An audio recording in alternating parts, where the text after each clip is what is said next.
Wams, what's your social media? Wamsi, the corporate Kenyan. That's me. Good stuff. Wamsi, corporate Kenyan. Yeah. And right now it's 11 minutes to the top of the hour. Now let's talk all things cruising the internet. There's a big story that I checked over here. Okay. It's about Michelle Obama. So she was just sharing why it was, and it still is, a pain to be married. Sorry, I don't think it is. It still is. But anyway, she was talking about how it was kind of crazy for her being married to Barack Obama while he was president amid divorce rumors. Now, the former first lady, she decided to speak about some of the frustrations that she went through while being married to the former president Barack Obama.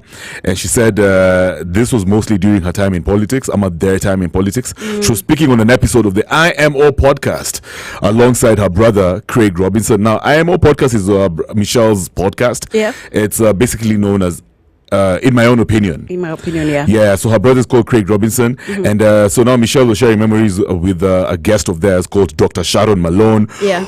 Who is married to a high-status individual as well, former Attorney General Eric Holder.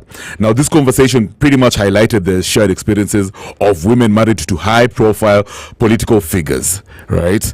Now, Wams, do you see yourself getting married to a high-profile political figure at some point? Does it have to be political? Because, I mean, he could be high-profile in... business, in sports. Yeah, that's true. Yeah. Could be high profile in sports. Yeah.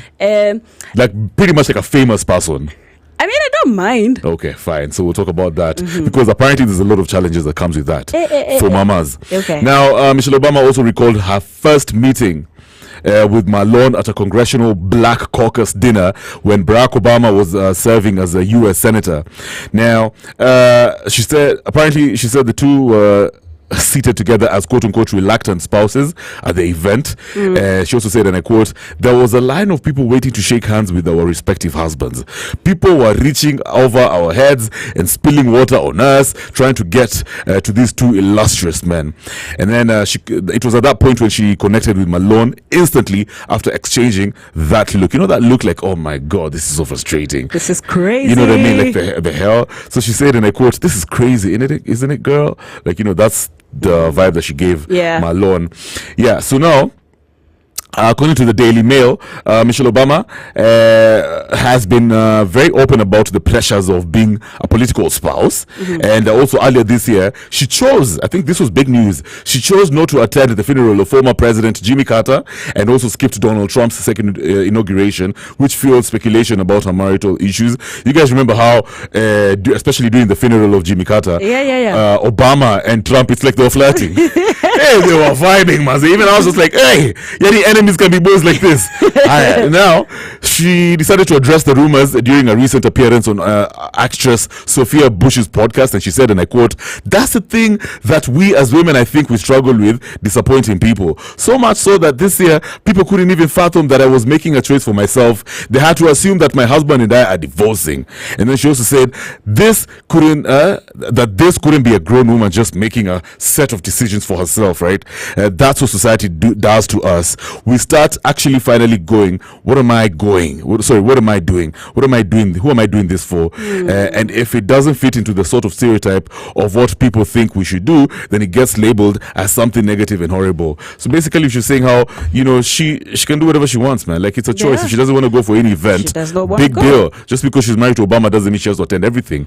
And I kind of agree with her in the sense that I feel like women are usually under pressure, especially high status women, you know, to fit into some sort of narrative. Yeah. You know, you're expected to, you know, attend probably every event. If you don't do that, then, you know, media and just people generally assume like something is wrong with you. Speculations fly. Yeah. So let me ask you, I want to relate this to something that even happened. For example, the one for Mama Samia Suluhu, how guys were going hard on her on social media. Yeah. Being a woman leader, like, do you think it comes with so much pressure simply because you're a woman? Well, I would say yes. But first, Michelle Obama is speaking in the perspective of being a spouse, right? If I bring it home, I'm thinking my local chief wetu, if there are, you know, public appearances and the spouse is not there, I think there's speculation still like, hey, kwani mama, Mrs. To some, the chief is called Mr. Wamai, that's my local chief. So if, for example, Mrs. Wamai is not there, does it raise speculations like what could be happening, what could not, you know? I think so it does. Yeah, for real. It does. So imagine now you're the president of the USA.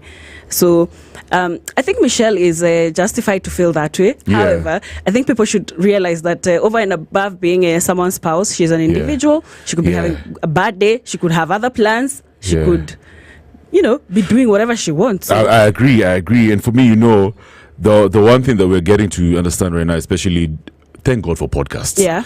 Is that, these people are actually human. They are. Sometimes they just don't feel like doing stuff. Do you know what I mean? Like, there's so much pressure being a high status individual in society. Like, you have to attend all these gigs, shake everybody's hand, and I feel like we have so much expectations, especially from these leaders. But you just, give them a break, man. Once you're in the public service, there is an office of the first lady. It's a proper office. So, Sipia, akona JD ama. Exactly. So if her appearances are, part of her JD. No, but technically you're also supposed to be where mostly your husband is, right? Correct. Being like, even if you see how Mama Rachel Ruto, she's technically in most places Ruto is, especially those high profile events. Yeah. But I'm sure sometimes sometimes she probably doesn't feel like.